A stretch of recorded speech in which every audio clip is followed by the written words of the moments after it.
All right. Greetings. Welcome back to Black Bear News, where everything is connected. How y'all doing? Good to see you. Is there still an echo going on? There should not be. Should not be an echo now. Let me know. Ha. Check. Let me know if there's an echo or if it's gone before I get into the show.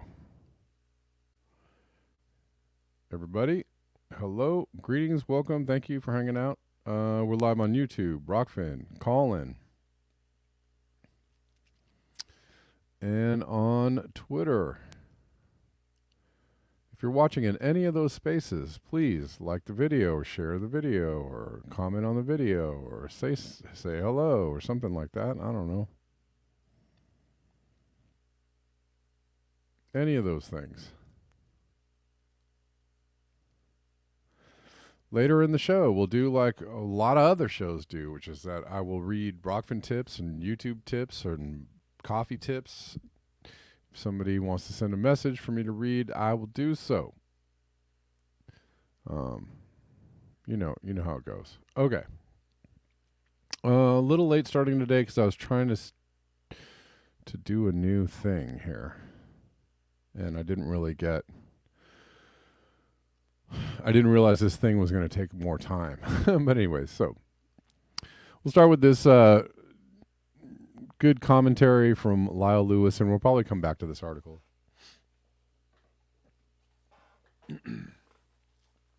Here's why Bill Gates is wrong and what most people miss. Carbon removal, clean energy, electric vehicles, and carbon taxes come at the expense of ecosystems, forests, and biodiversity. Wow. This is not a new concept. It's pretty well known by those who are by those who are on all sides of the climate subject, right? People who totally understand what's going on with climate change and the climate, and people who are a little skeptical, they all understand that these answers are not really acceptable. They're not helpful to the climate. They're actually harmful to the climate. This is not your climate buddy. In Brazil, it is so hot. Taylor Swift canceled a show. Maybe she canceled more than one show. They postponed a show because it was so hot. Maybe I should bring this video, show you all this video, but she is struggling with the heat in the video. As much as some may disagree, today's postponement was very much necessary for the safety of everyone, Taylor included. You can see how much the heat was getting to her after yesterday's show, and doing that again would not have been a good idea. Jeff Goodall says today would have been a good day for Taylor to say a few words to her zillions of fans about the risks of life on a fast-warming planet and why we need to stop burning fossil fuels. Yeah.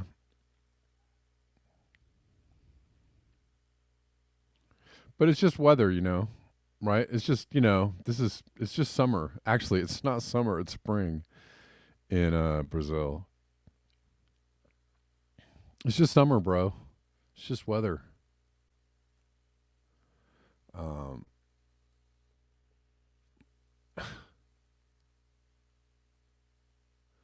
don't know.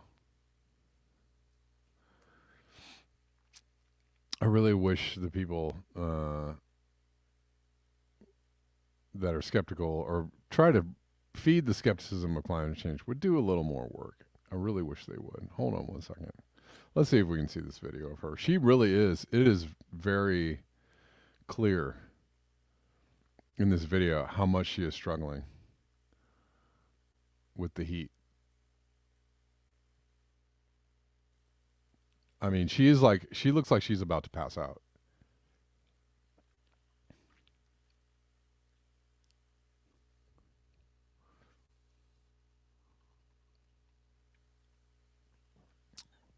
So,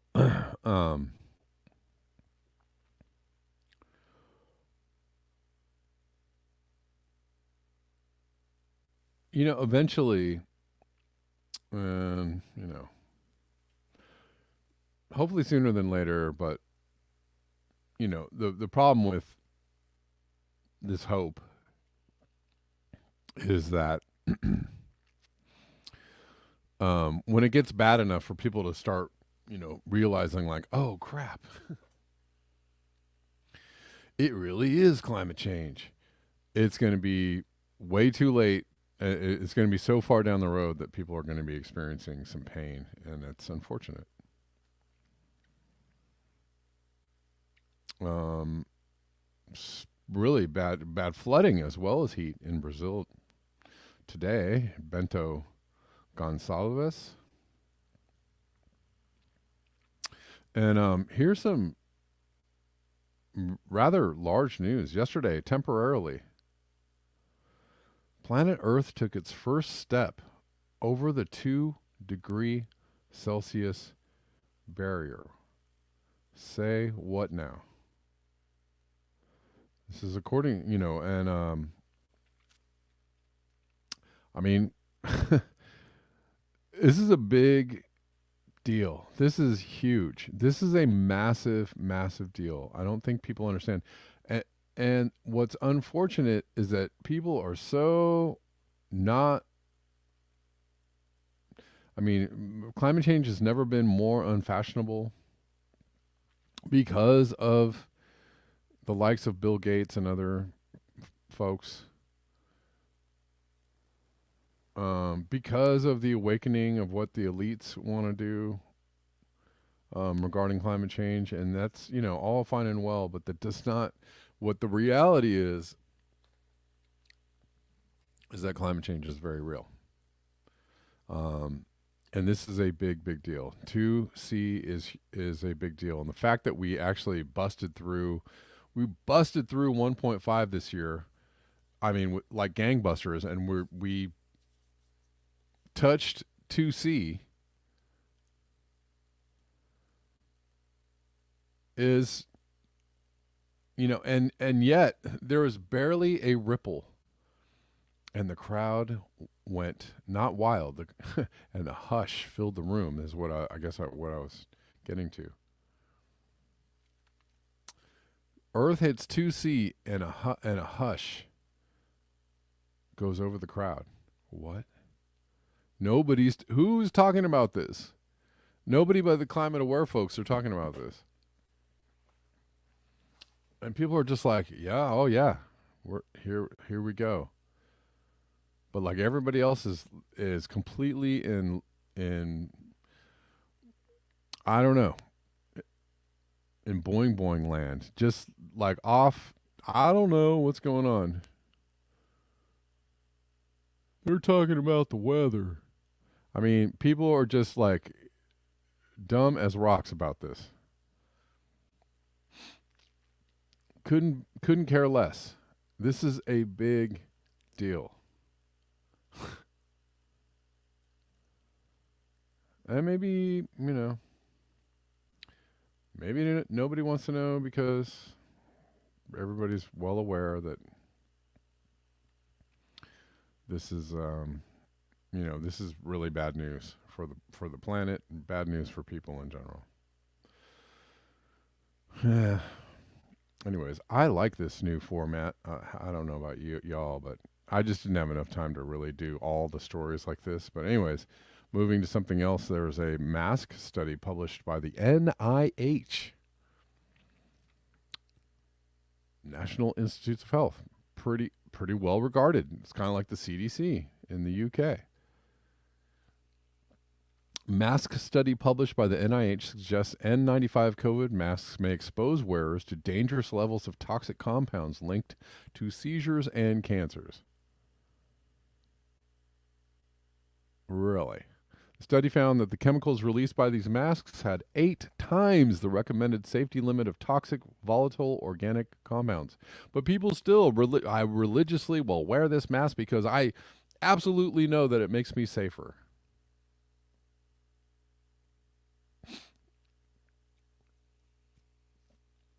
I insist that this makes me safer.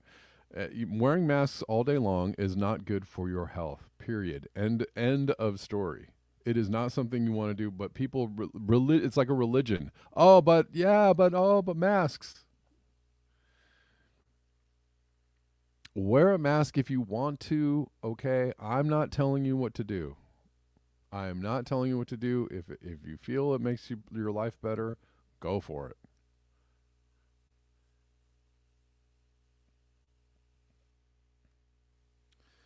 But there are drawbacks to doing so. Just, and people are trying to alert you to this. This is like the CDC saying that there may be problems with, there might be adverse effects or reactions to wearing these masks. Okay.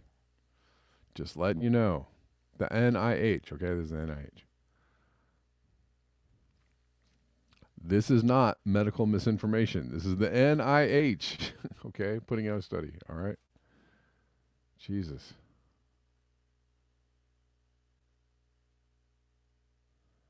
But whenever, if it fits the propaganda, then they'll say that somehow this is wrong, even though the people that are telling you, the people that are supposed to control all the information is letting you know what this is. Anyways, whatever.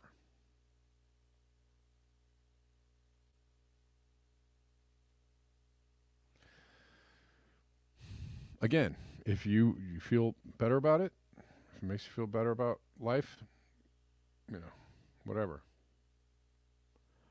However,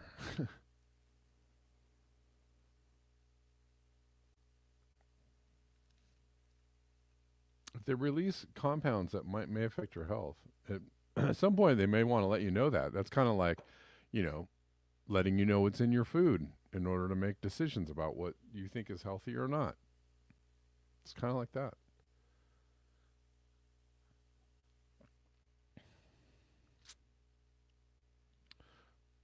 All right. Gotta go back to an older version of how I'm presenting this in order to get y'all this info.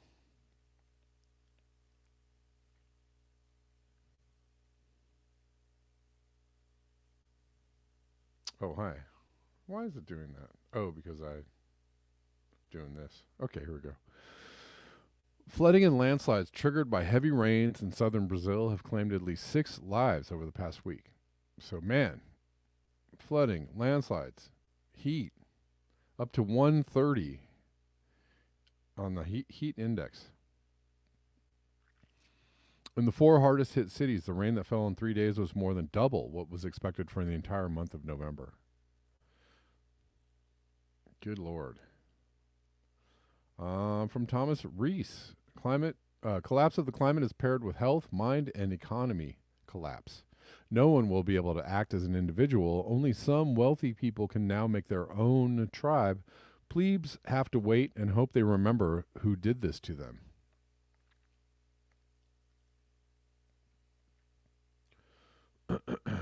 We may come back to this. This is interesting. Trump beats Biden for the first time in more than a dozen polls. Setting you up for the new WWE. Here comes Trump. I don't know. Biden's falling. Oh no, here comes Trump. Oh. Just to rile up, get the masses all like, oh my God. Not Trump.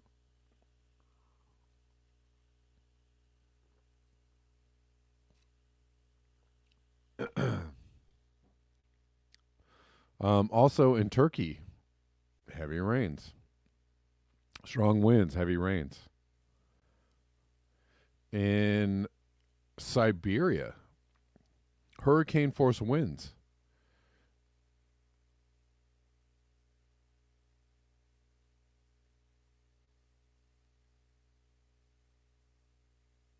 In Russia, I don't know if they're saying Northern River or another river.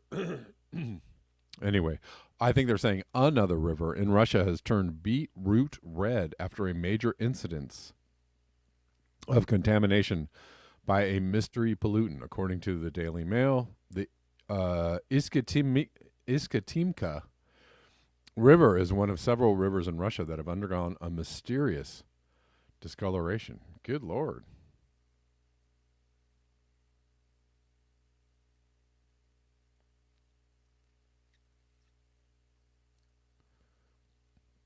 In Santo Domingo, Dominican Republic, several cars washed away. They're getting it too. It's just the weather, yo. It's just weather, though. Yo. It's just weather. They're going to make the another joke that people like to make. Oh, they're going to make the weather better. The climate change people. Okay. Well, Bill Gates is not going to make the weather better, but the weather's going to definitely get worse. Bad enough to, perhaps sweep you and yours, into a gully, which will be fun, I'm sure. They've changed the growing classifications, right? This is from Poppy. Poppy, your growing area has now changed. You're in 7A from 6B. I don't know what mine is now. Gardeners aren't surprised as USDA updates key map. And more from the Dominican Republic. More flooding. I think this is the same video. So we don't need that one.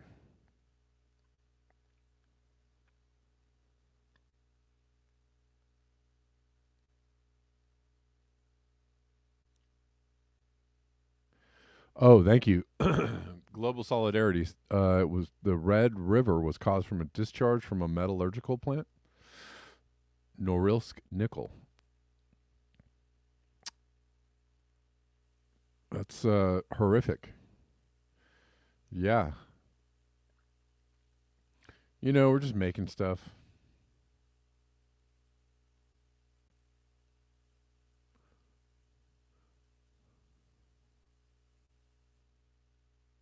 Just making stuff. Oh, sorry. Keep doing that. All right. Okay, let me get off. Excuse me. This particular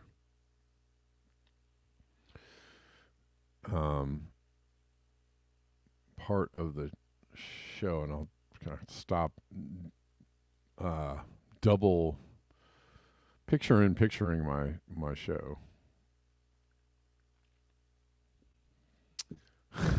Gene says people in Minnesota can grow bananas now. I mean, who was it? Somebody called into the show years ago, saying they live in Ohio and they can grow palm trees are growing in Ohio.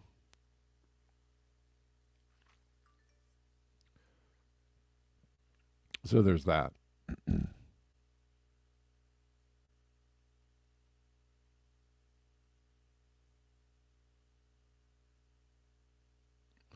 All right. Let's go back.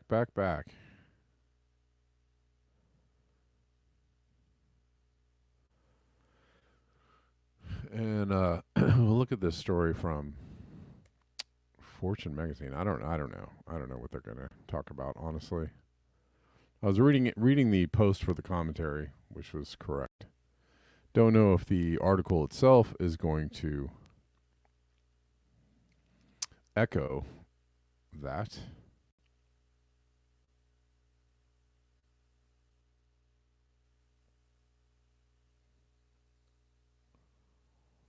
Oh. Well, let's see. Let's see what they have to say about Bill Gates. Bill Gates made waves. Let's see. Well, let's get back to this. Yeah. No.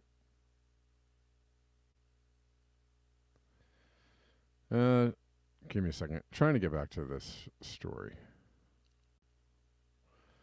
Okay. Got it. Bill Gates made waves with his statements on climate change. Here's why he's right and what most people missed. What are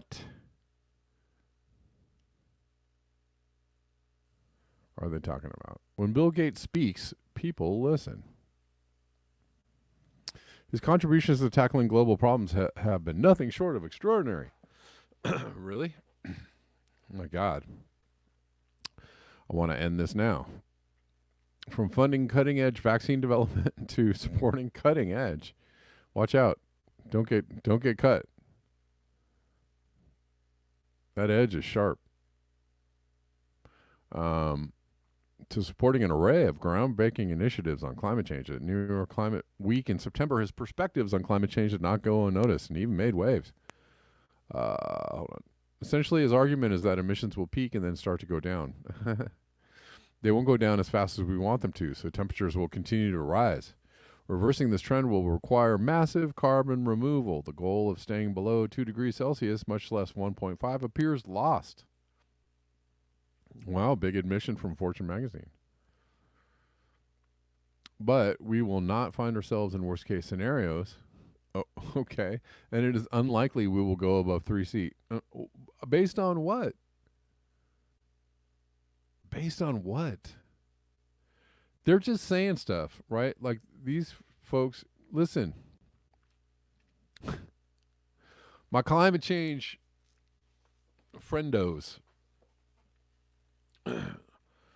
who understand that they just make stuff up about climate change, right? About, oh, well, you know. That was the whole point of the well below 2C, right? Like, you know, they're just making stuff up.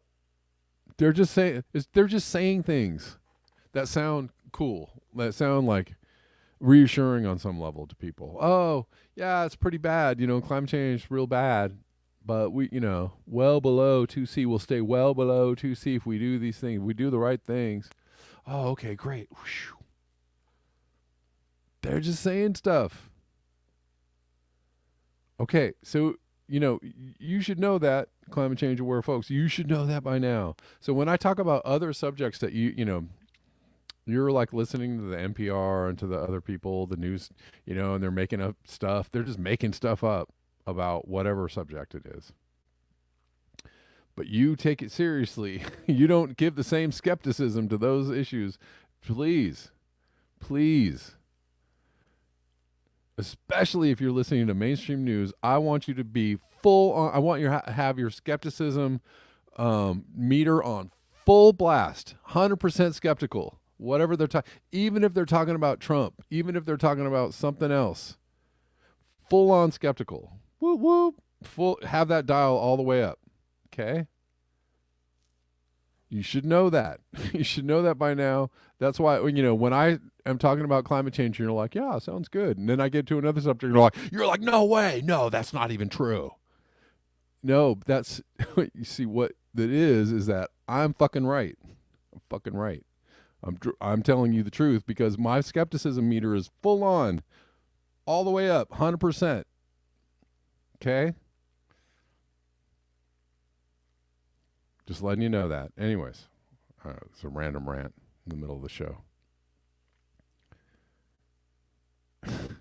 And it goes the other way too. It goes the other way too. It goes for the people that are like, you know, yeah, I like what you got to say about these other subjects, but when you get to climate change, I don't really agree. Okay. Yeah. Because when you're listening to your news outlets or your political outlets or whatever it is, your skepticism meter isn't all the way up. It should be all the way up. Okay? Just letting you know. Even when you're listening to the truth bros, all the way up. Skepticism meter, all the way up. Okay? That's how it works.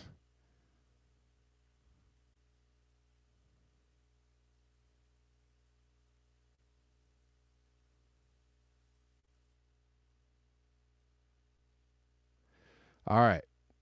We got it? We clear on that? Okay.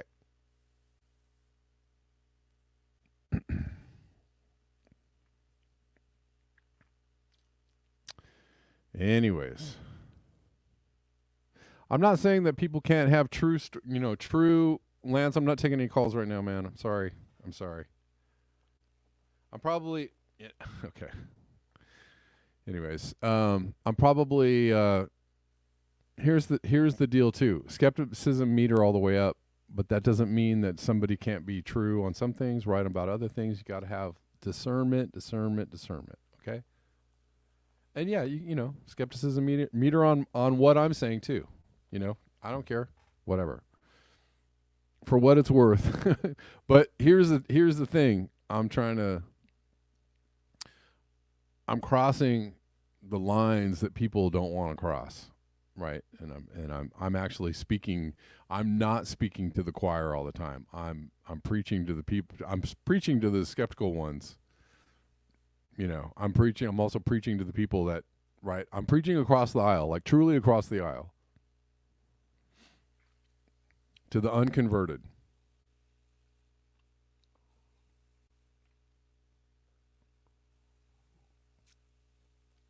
So if you're wandering into the show and you're like, wow, I like what he's asked to say about climate change, it's pretty good, but when he gets to these other stuff, he's completely lost his mind. No, no, that's not, no. Well, like what he has to say about COVID and stuff and these other things in Ukraine and stuff, but like, hey, it's climate change and we know that's no, no, no. They like you to be in your little ideological box. They like you to be in your ideological box. It works well for them that way. Please understand that. Okay. Okay. Random rant. Sorry. Went down the alley. The rant alley.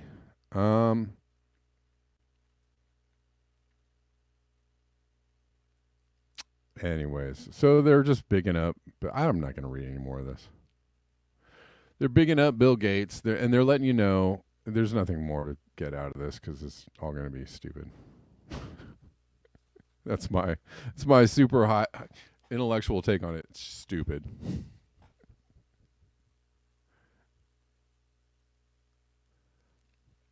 But we don't need it anymore. Guys, we're gonna pass 1.5. 1.5 and 2C are gone, but we're totally gonna stay under 3. I mean, that was where that you just need to stop reading. Oh, and like Bill Gates, Bill Gates. Yeah, we blown 1.5 and 2. We're totally not going to make those, but yeah, no, but we probably won't get to 3. They just say just like any old thing, and people are like, "Yeah, sounds good." Because I read it on Fortune magazine. It sounds good. It sounds good to me. Okay. Alrighty.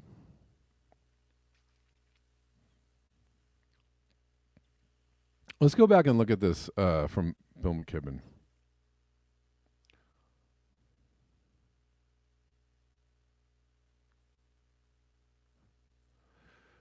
I don't know. I don't know if we need to. I mean, we touched 2C. What more do we need to know about it? We touched 2C. But totally not going to touch 3. Okay. So we're fine.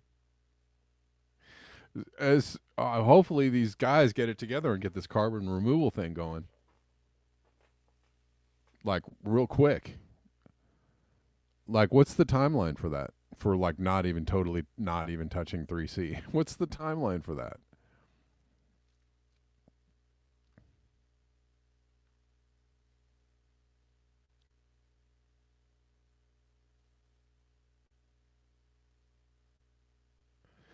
Anyways, I know. I totally lose viewers when I start ranting up. Lance, I'm not going to take any calls right now, bro. Sorry.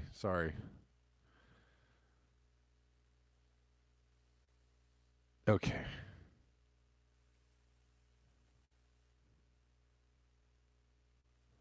I know my ranting just pisses people off. Just stick to the facts, Jack. Whatever.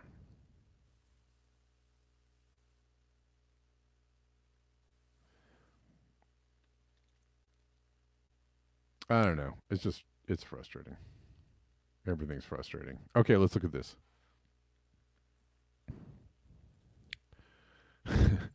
I get a little frustrated.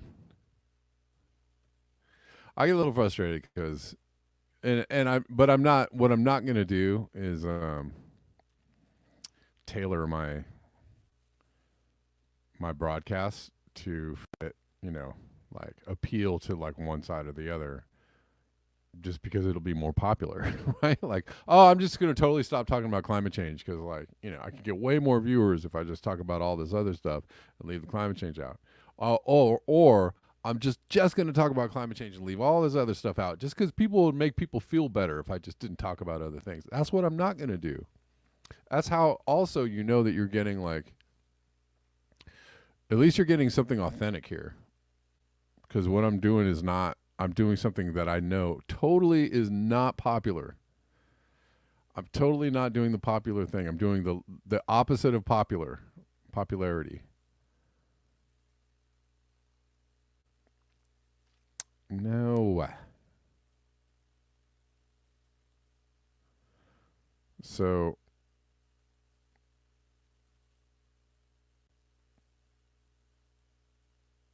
this is the.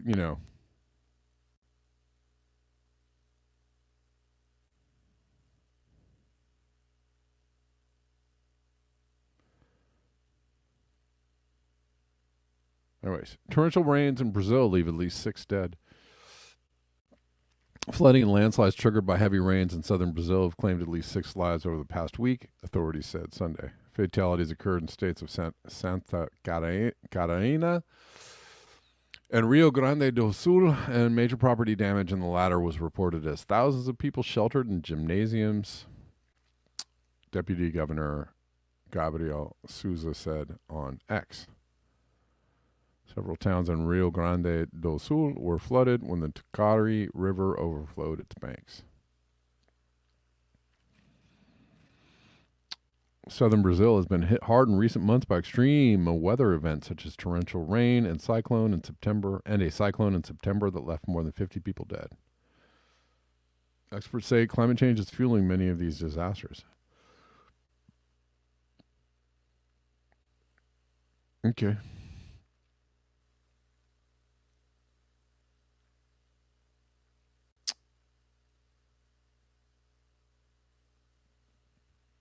And that's true. That's real. You know what I might do, guys? I know people want to call in. People want to call in to the show, and I have a hard time getting through the.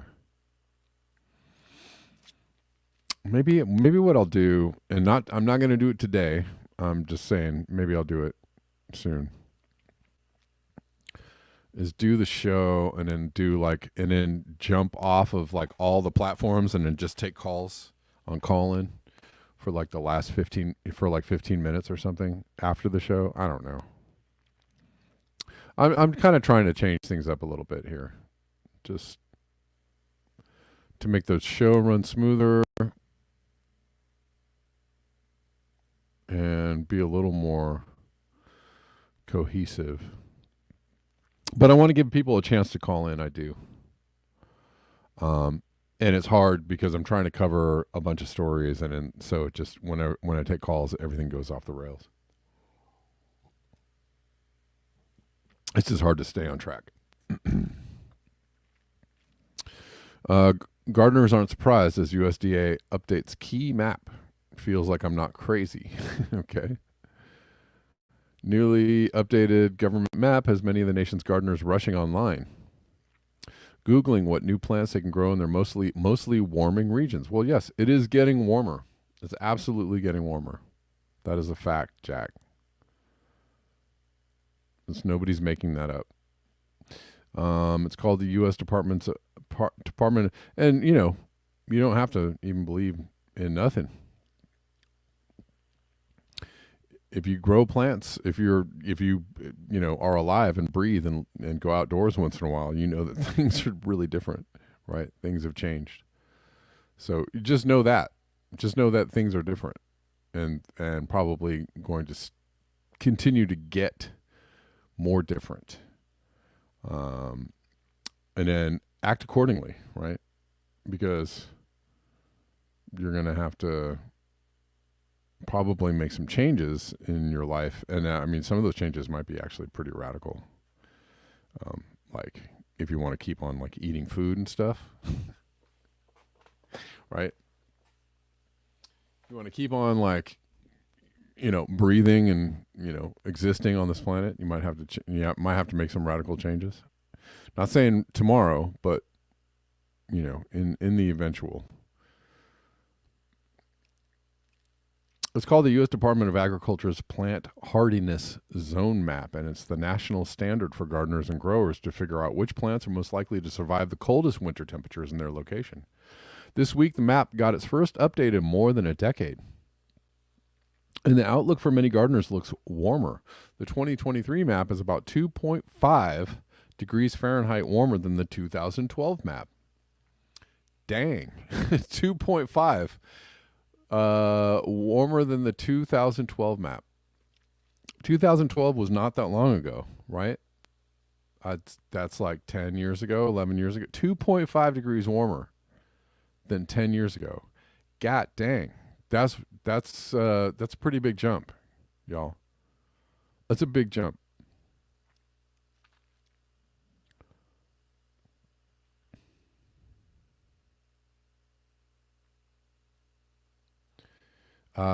Anyways, warmer than the 2012 map across the contiguous U.S. U.S. says Chris Daly, director of the PRISM Climate Group at Oregon State University, that jointly developed the map with the USDA. Daly says the new map means about half the country is shifted into a new half zone, and half isn't. Half hasn't. I don't know. That was a weird sentence. In some locations, people may find they can grow new types of flowers, fruits, vegetables, and plants. Many of the nation's gardeners are not surprised by the change. I've been stating all year long, this needs updating, says Megan London, a gardening consultant in Hot Springs, Arkansas, in a video she posted on Facebook. London has been gardening for 26 years, and she's seen her region warming. If you are, farmers know things are different. In a new map, London's region in central Arkansas has moved from Zone 7B to Zone 8A. What that means for her is that she's now considering growing kumquats, mandarin oranges, and shampoo ginger. What? A tropical plant. Shampoo ginger. Never heard of it. Anybody grow shampoo ginger? What makes shampoo ginger shampoo-y?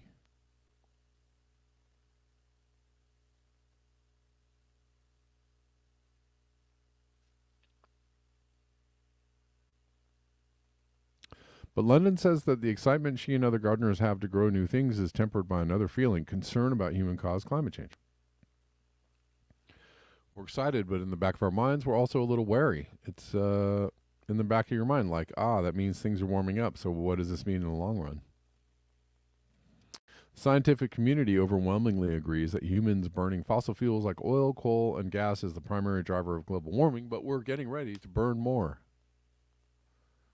A lot more. We ain't going to quit.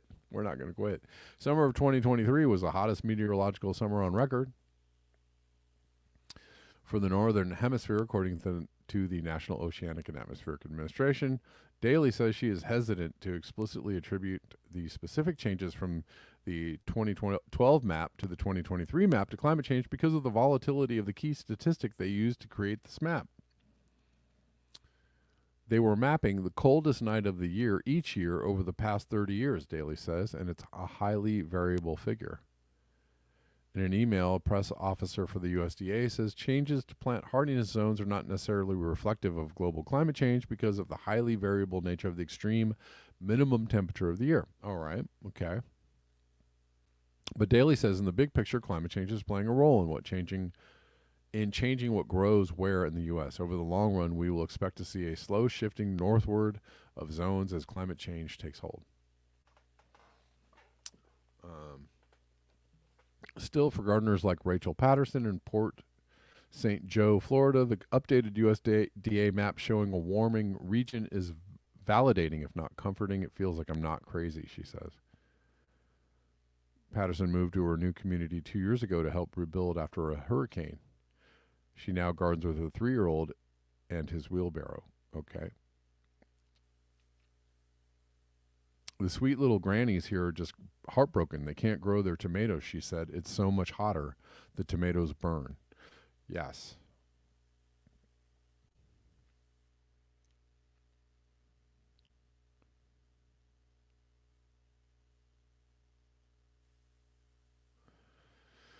All right. um, so there's that.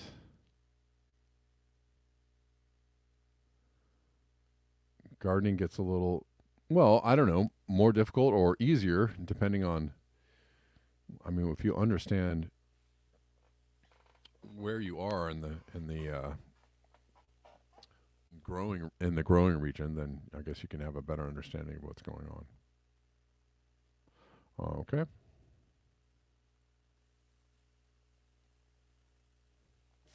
Ah.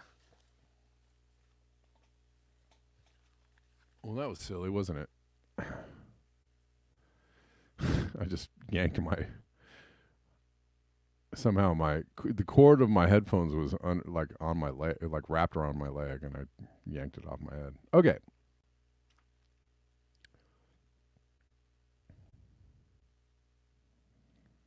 I think we're going to finish up with, or are we going to finish up with this? Hello. Hello.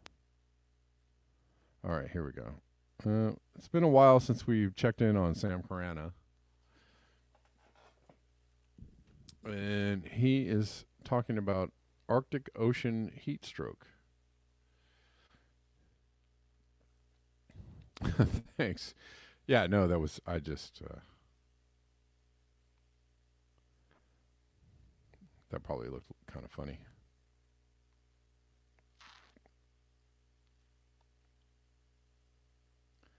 Shade cloth. Yes, shade cloth. Yeah. Look, I mean, it's getting colder now. It's weird though. It's November 19th and it is really quite nice right now in LA. It's like it's been a little rainy. Got some rain, which is good. But now it's back to being like almost warm, almost hot again here. All right. Arctic Ocean heat stroke. The above image adapted from Climate Reanalyzer and the below image adapted from NASA. Both use the same 1951 to 1980 baseline to illustrate the October 2023 temperature anomaly.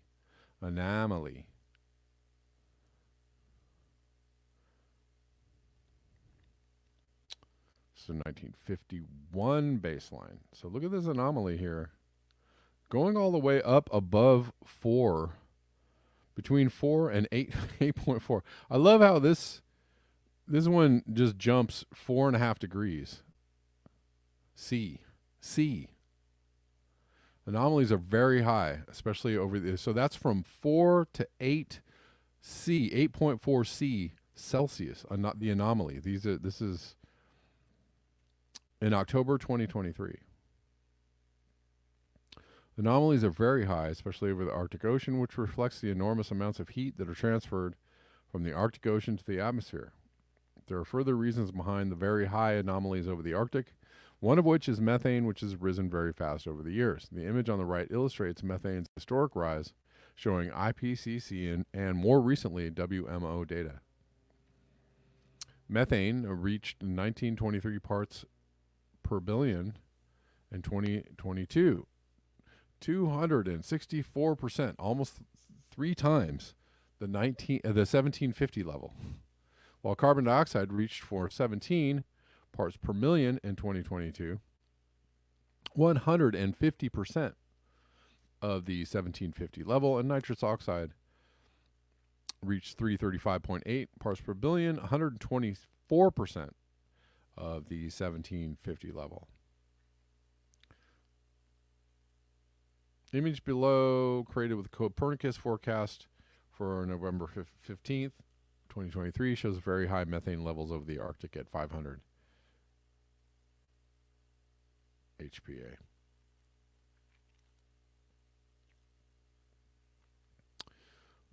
These are just high methane readings. Okay.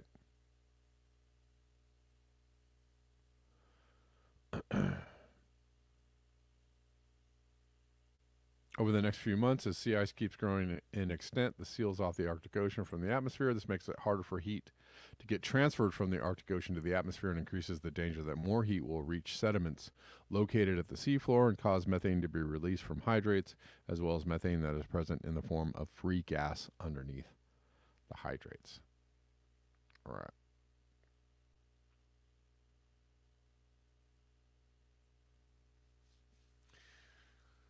Thanks. Yeah. Always like to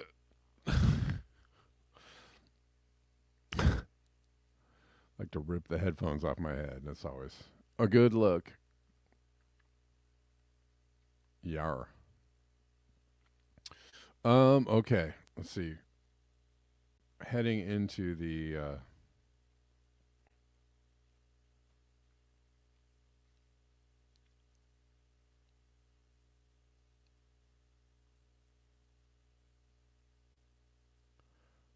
sorry guys, heading into the end of the show. I was just gonna figure out what I was finishing up. All right, let's look at this. What are they saying on the news about what are they talking about? The president. I mean, of course, there are only 2 people running for president.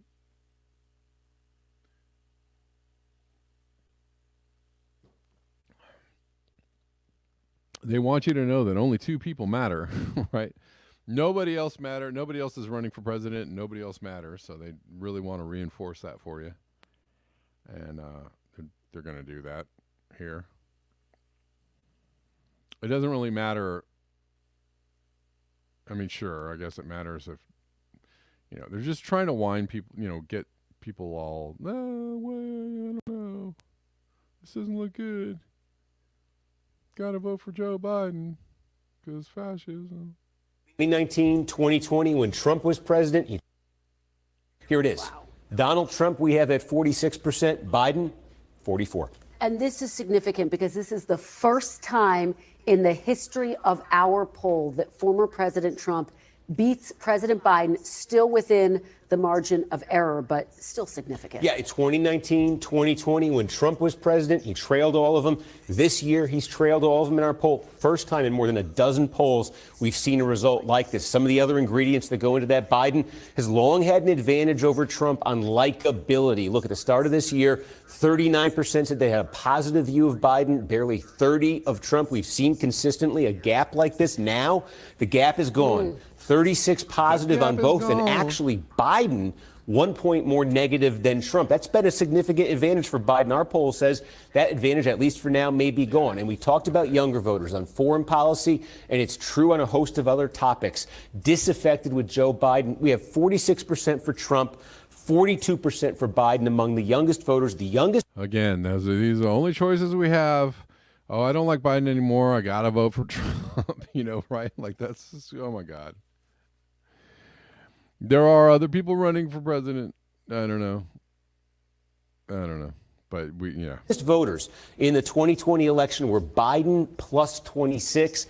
This could be a massive sea change.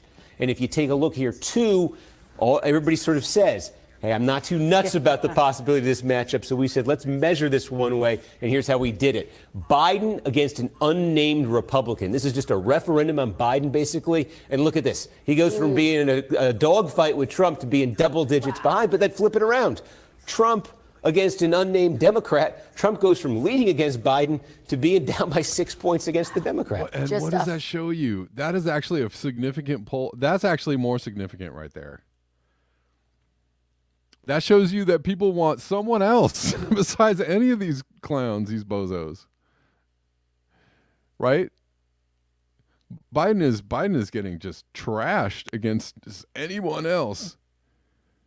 And so is Trump. They're both getting, Trump is doing better against like anybody else, but they're really similar. Right? Biden's down by almost 10, Trump's down by like 6. That's actually that's actually more important than anything else. Anyway. Fascinating look at the state of the race with just a little under. That shows you people are like, oh my God, do I gotta vote for one of these clowns?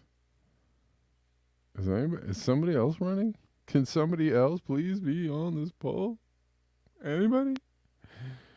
An unnamed Republican? I'll take him. An unnamed Democrat? How about him? Like, what the hell? Really ridiculous. Okay. All right, guys. All right. I hope you all enjoyed this show today. And y'all are getting a little more comfortable with the new time. This is the new time.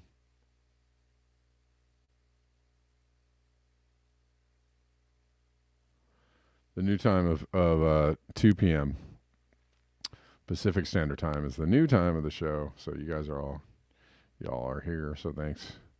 And tomorrow will be the same, 2 p.m. Pacific Standard. Before I get out of here, it takes some doing to get the show together and present it to you for free for free every day. I'm gonna check and see if we got any super chats. No super chats quite yet. No super raise today. Don't know if we got any coffees today. I'm gonna check on in. Don't know.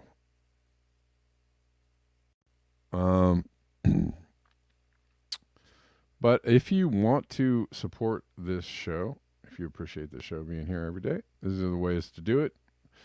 These are the direct ways to do it, which are even more helpful. Buymeacoffee.com/BlackBearNews. Cash App at Red Llama Music. Venmo at Kevin Sandbloom. PayPal.me/Kevin Sandbloom. And you can Zelle me at Kevin Sandbloom at ProtonMail.com. Okay.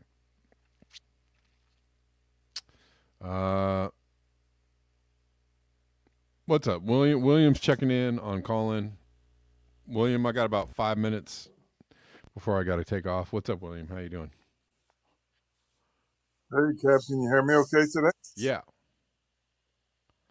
All right, in the live chat, Winter Watch. I just learned about this guy, Russ Winter, and he teams up with Fetzer.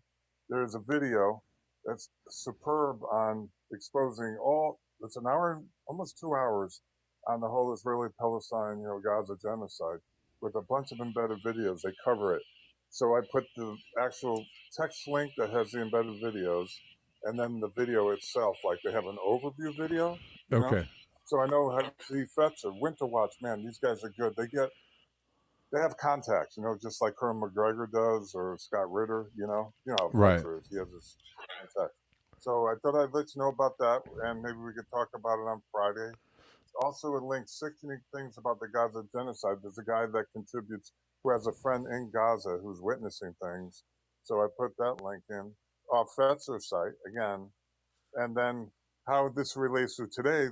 Again, I put in Google. I discovered Alan Sabrowski. Remember, I told you about him, the former director of the U.S. Army War College, Jewish American, exposing the things you and I can't say here, and more, and including 9/11 and USS Liberty. So he's actually in Google. They haven't censored him from Google. I don't normally use Google as a search, but that speaks highly of Alan Sabrowski as a director, former director of U.S. Army War College, that they didn't even censor him from Google, despite what he's revealing. Things we can't even talk about here. What I mean on YouTube. So I put those links in, so your chat's loaded. Okay. And whenever you want to go to Rockfin or something, I'll just keep tuning in. All right. And right on, man. Yeah, I may. I was saying, I don't know if you heard me earlier. I might. Sound good? I was saying what I might do is do like jump off all of the other channels, but like Rockfin and Colin. Muted, Kev. I don't know. Can you hear me? Colin, what happened? But the show is still open. Hey, man. Sorry about that. Sorry. Can you hear me now? I can. Yeah. Okay. I don't know what happened there. I hit the wrong button. Yeah. Anyways, I was going to say, or I was saying, I might try and do, like at the end of the show, I'll do like 10 or 15 minutes on Colin and Rockfin or something, just for people to call in. So, yeah, that'd be great. Yeah, I can't. I don't know if I'm going to do that today, but maybe I'll try that out tomorrow. But all right, sound good. I'll check it out. Yeah, very good. Thanks, brother. All right, man. Okay, take it easy. Thanks for calling, William. You're welcome. Bye. All right, y'all. Let's. We're gonna wrap it up right here. right now. And thank you all for joining in, and thanks for supporting. Appreciate y'all. Until next time, peace.